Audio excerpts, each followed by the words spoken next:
Assalamualaikum warahmatullahi wabarakatuh. Salat adalah ibadah yang agung dalam Islam yang menempati posisi dua dalam rukun Islam. Dan begitu pentingnya ibadah yang satu ini, para ulama sejak generasi awal hingga generasi ini, terus memberikan perhatian luar biasa terhadap masalah salat dari berbagai segi. Maka dari itu saya ingin juga sedikit ikut andil dengan cara menyalinnya dengan harapan bermanfaat dan menjadi amal jariah dan semoga penulis asli, yaitu Syekh Al-Albani diganjar syurga dan dikumpulkan dengan orang-orang yang diridhoi Allah Ta'ala.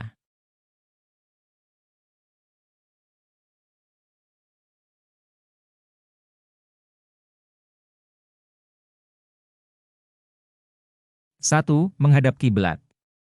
Apabila Rasulullah berdiri untuk sholat beliau menghadap kiblat, baik dalam sholat fardu maupun sunnah.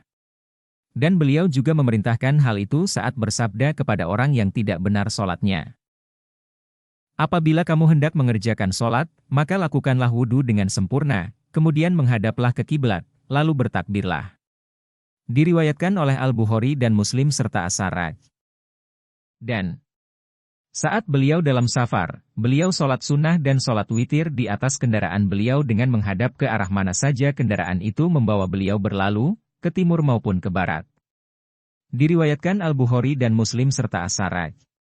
Mengenai hal itu turunlah firman Allah Ta'ala yang artinya, kemanapun kamu menghadap, di sanalah wajah Allah. Quran Surat Al-Baqarah ayat 115. Dan beliau bila ingin sholat sunnah di atas unta beliau, terkadang beliau juga menghadapkan untanya ke arah kiblat lalu bertakbir, kemudian sholat kemanapun kendaraannya berlalu membawa beliau.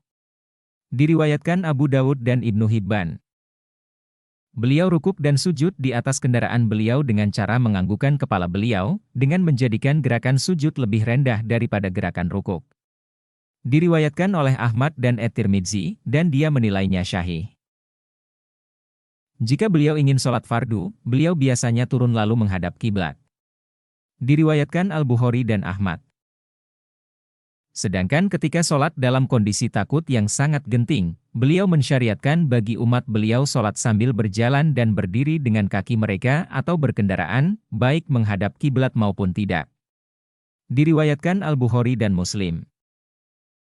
Dan beliau bersabda, jika mereka sudah saling berbaur dalam pertempuran, maka yang disyariatkan dalam sholat hanyalah takbir dan isyarat dengan kepala. Diriwayatkan oleh Al-Baihaqi. Beliau juga pernah bersabda, arah antara tempat terbitnya matahari di timur dengan terbenamnya di barat adalah kiblat. Diriwayatkan oleh At-Tirmidzi dan Al-Hakim, dan keduanya menilainya syahih. Dari Jabir radhiyallahu anhu berkata, kami pernah bersama Rasulullah dalam sebuah perjalanan atau pasukan kecil, lalu kami ditutupi oleh awan hitam pekat. Kami berusaha mencari tahu dan berselisih pendapat tentang arah kiblat. Akhirnya, masing-masing kami sholat mengikuti arah berdasarkan pendapat masing-masing. Dan masing-masing kami juga menggaris di hadapannya agar kami mengetahui tempat masing-masing. Ketika memasuki pagi hari, kami melihatnya, ternyata kami sholat bukan ke arah kiblat.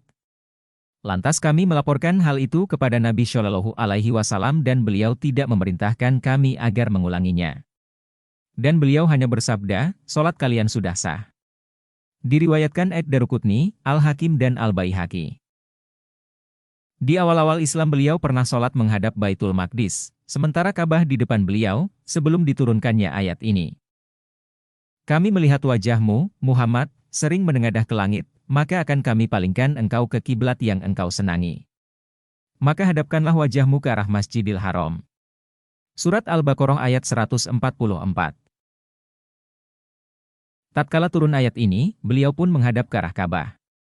Sementara itu waktu orang-orang yang berada di Kuba sedang melaksanakan sholat subuh, tiba-tiba datang seseorang seraya mengabarkan bahwa telah diturunkan kepada Rasulullah Al-Quran malam itu, yang memerintahkan beliau agar menghadap Ka'bah. Karena itu hendaklah kalian menghadapnya juga.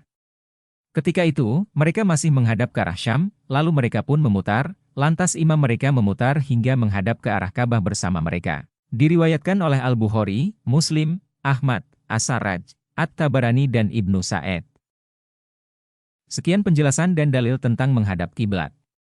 Insya Allah dilanjutkan dengan video selanjutnya yaitu dalil dan penjelasan berdiri dalam sholat. Terima kasih. Wassalamualaikum warahmatullahi wabarakatuh.